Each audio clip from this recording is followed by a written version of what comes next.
So what about you? Do you know the difference between guilt and shame? I don't know. Thought I did too. But learned some new tools and some new tricks. And, here's a quick question for you. When you mess up, do you think I did something wrong? Or is it more like I am something wrong? Like, is it I'm an idiot, or I just knocked over the crumbs for no reason because I was being lazy, or I am lazy, right? All that. So guilt is actually healthy.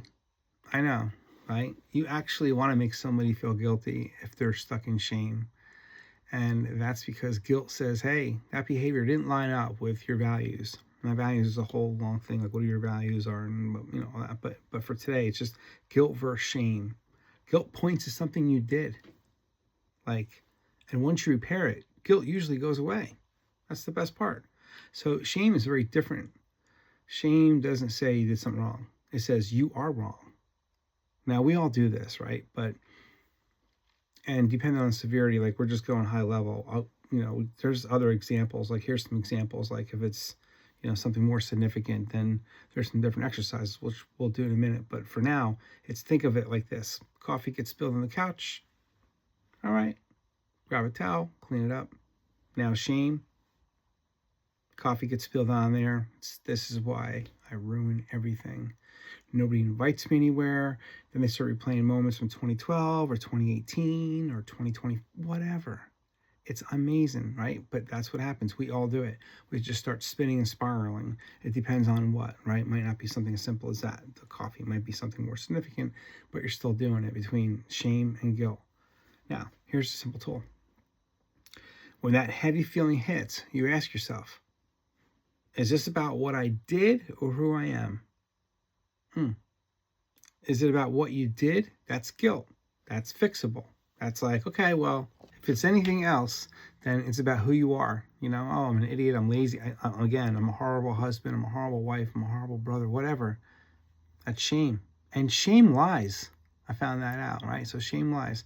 So guilt invites growth. Shame demands punishment. So you can learn from guilt, but you don't have to believe shame, right? So a couple more things. Now let's get, for example, people get hurt. All right. Now we have guilt, shame. People are stuck in shame. I'm going to shame them. We're talking something maybe more significant, like an affair or lying or cheating or something more significant. So people got hurt. Trust vanished, got destroyed. All right. Well, now there's consequences. Now they're real. So now what do? Let's go there. Okay. Guilt versus shame when the damage is significantly serious. You have affairs, addictions, lying for years, stealing money, blowing up your family, hurting people who trusted you, intentionally making mistakes, intentionally lying. This is where most explanations fall apart. So here's the really hard truth. First, guilt is not weakness. I just learned that. Look it up. It's not. It's required, actually. In serious harm, guilt is appropriate. In serious harm, guilt is appropriate. Why? Because guilt says, hey, I caused real damage. People are hurting because of me. I don't get to minimize this. I'm going to stay and I'm going to deal with the consequences, and all of them. Not what I think all of them. If someone doesn't feel guilt after an affair or massive betrayal, that's not strength. That's danger. So guilt is the signal that reality has landed. Right? There's guilt, there's remorse, but right now it's just guilt versus shame. So we get it. Here's the brutal pattern you see in big betrayals. I have a person that causes harm. Guilt hits briefly. Guilt feels intolerable. So shame takes over. Shame says, I'm broken anyway, so why face this? Then comes lying, trickle truth, which means just little pieces of truth at a time, gets a little bit more, minimizing, deflecting, and playing the victim. I feel horrible. I'm a horrible person. You have to make them feel bad. They overcompensate there. This is why shame keeps the damage alive. The key difference in serious cases, guilt says, I did this. I own this. I will repair what I can, even if it costs me. Shame says, I'm unlovable now, so I must protect myself at all costs. That's when people keep lying. That's when they keep repeating. They hide details. They avoid full accountability. They get angry when they questioned. They say, I already apologized. And too soon. So, right? Shame is about self-protection, not repair. And you don't want to be, there's so many different levels of shame, but in this particular case where there's shame, you're left in shame, the example could be affairs. Let's go with affairs and lying. Those seem to be the worst. So the guilty response, difference between guilt and shame, right? Guilt, full truth, even when it's humiliating. Yeah. Willingness to answer questions repeatedly. Accepting loss of trust without demanding forgiveness. Understanding the healing takes years, and there's no timeline pressure for the betrayed partner. It's just, I really feel guilty. Person's being accountable. They're dealing with it, doing the hard truth, feeling guilty, feeling horrible, but there's no shame. Shouldn't they be ashamed of what they did? Well, that's what's interesting. You hear of shaming people, but you don't want them to actually be ashamed. That's because shame looks like this. Why can't you just move on? I already said I'm sorry. You're hurting me by asking. I hate myself. I don't deserve you. This is all said to shut the conversation down, turning the focus onto the pain instead of just the damage that was done. So, shame sounds remorseful, but it avoids responsibility.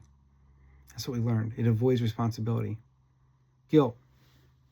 Let's say there was, money stolen or just financial betrayal. Names the person that's guilty, names the exact amount, tracks where it went, accepts repayment without conditions, doesn't demand emotional relief in exchange, understands trust may never fully return. Shame. I'm the worst person alive, but they won't show you the records. Vague numbers, defensive explanations, anger when audited, wants forgiveness without transparency. Again, shame protects the ego, not the victims. The most important thing to remember is guilt says, I deserve consequences, and I can still become better. So, you deserve consequences, right? If you betrayed somebody, you took money, you ruined your lives because of your addiction, whatever it is you feel, if you're being real, you're like, hey, I should feel guilty for that. But not shame, but you feel guilty for it. Okay, so now you feel guilty, you're doing something about it, and you can still become better. Yeah. Shame says, I deserve punishment, so I might as well just stay broken.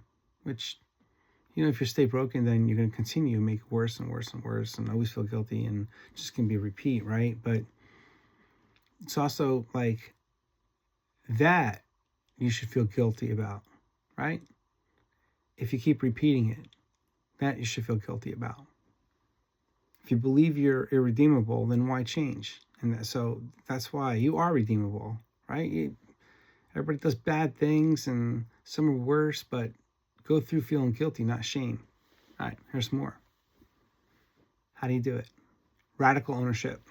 So this is how one of the exercises might be the hardest thing you have to do, but no qualifiers, no but, no comparison to others, no minimization. I did this. This is the damage. This is on me. Truth before belief. Truth is not shared to feel better. It's shared to stop the harm. If truth-telling is selective, shame is still in charge. Shame is still in charge. So, guilt that demands forgiveness is not guilt. It's bargaining. Real guilt says, I will do what's right, even if I never feel okay about this. You're never going to feel okay about it, but you're going to do what's right. You're going to feel guilty. This is critical.